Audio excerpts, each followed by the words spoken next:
Hello people! So many new players in Apex Legends, and many of them make the same mistake. Don't worry, this video is here to save you. I'm going to point out one mistake for every legend in Apex Legends. Starting from Ashe. Don't panic Q. Ashe Q ability is pretty good. It will snare enemies and will damage them for around 20. But I see so many players will panic Q when they are using it and just throw it at them or throw it in the air. And most of the times, it will not hit the enemy because it moves very slowly. They can dodge it, or they aim it too high and it just flies in the air. Rather than queuing directly at them, it's better if you queue at where they're gonna go or at the ground where they are. It has a circular area of effect, so even if you don't queue directly at them, it will still hit them if they are inside that circle. This is especially good when people are trying to chase you, or when you're trying to block a pathway, or when there's somebody hiding behind cover. That way you can actually hit them without having to directly aim at them. Next is Bangalore. Don't smoke while fighting. I know, you wanna use your smokes. Sometimes you wanna get out of situations, sometimes you wanna run, but I see so many Bang players, especially new ones, they will just smoke instantly when fighting. That's the problem. While it is actually good because you disrupt the enemy's line of sight, but it's also bad because you disrupt your team's line of sight. If you smoke yourself and your team, and you don't have a Bloodhound or a Seer, your team would not be able to see a thing. So remember, use your smoke when you're trying to escape or when you're trying to create cover. That way the enemies cannot shoot you while you are in the open pushing up. So don't smoke while fighting. Next is Bloodhound. I see so many Bloodhound players make this mistake.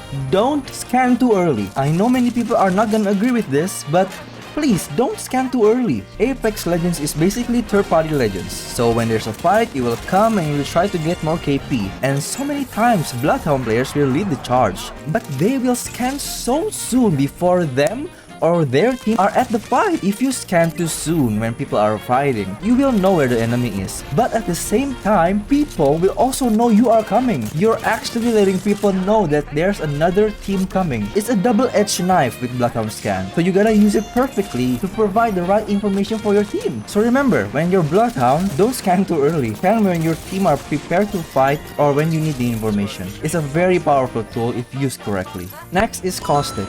Break your barrels. Let me explain. So many people play Caustic, right? Sometimes they will fortify a place, a house, or maybe just a hallway. Instead of blocking doors to hold pushes, you should break your barrels. Not break them, but shoot them, so the green disgusting air will come out. That way, when people try to push you inside a building, they can no longer one-shot your barrels. They have to destroy it with all of their bullets, and they will get slowed because the gas is already out. That way, you will stop people pushes when you break your barrels. Also creates some sort of cover, because it blocks line of sight. And after the barrel is gone, you still have your ultimate to throw. So don't forget, break your barrels to hold pushes. Next is Crypto. Ever since you can throw his drone, Crypto is pretty good, and many new players are actually playing him. But there's one mechanic that I think people are not using enough, and that is please ping player banners. What I mean is, when you go in your drone and you see the banner on the map, you can actually see how many hostile squads are in the drone range. But if you ping it, it will also tell your team how many there are. This will actually help you a lot of times when you're about to fight. So when you know there's more than one team in the area,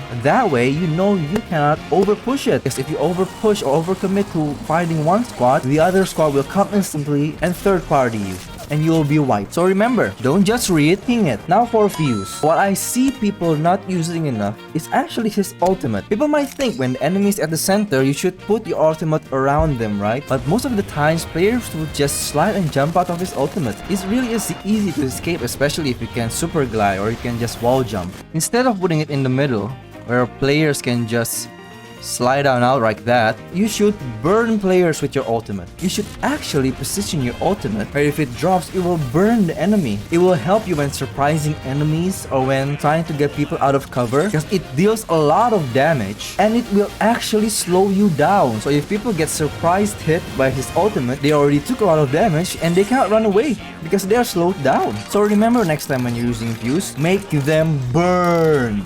Next is Gibby. Oh my god, I love Gibby. But many players do this mistake. Don't stand in the middle of the bubble. When you're bubble fighting, many beginners will usually stand at the middle of the bubble, waiting for the enemy to come. But you gotta remember, there's Peeker's advantage. What you should do is, when you throw your bubble, instead of waiting for the enemy to come, stand at the edge of the bubble and peek it. That way, you won't get instantly burst by the Peeker's advantage. And here's a clip of showing you how good it is. Shoot through these. Next, Horizon. She's really good if you know how to use her. But there's one thing that people are doing wrong with Horizon, and that is, don't queue yourself. I see many people when they're trying to run away with Horizon, they queue themselves and they roar in the air. If you put your queue on hallways and doors, people will have a hard time with going in. Or even better, they will have a hard time going out. This is especially useful when people are trying to push you and when you're just trying to run away and trying to block people from chasing you. You should try this sometime. Be creative because her tactical is really strong. Now Lifeline, the legend that is forgotten. Many people are still playing Lifeline. She's still very good. You can rest while shooting, but people often do this one mistake. Don't just stand and revive. When you revive someone, there's an animation where you slow down when you pull out your little tiny bot, and you will often get killed by it. Instead, you have to cancel its animation by sliding. If you slide then rest, your speed will not be hindered. You will not be slowed down like your normal resing. So that way you can quickly rest somebody and get out of the way. Next is Loba. So many Loba players have this problem.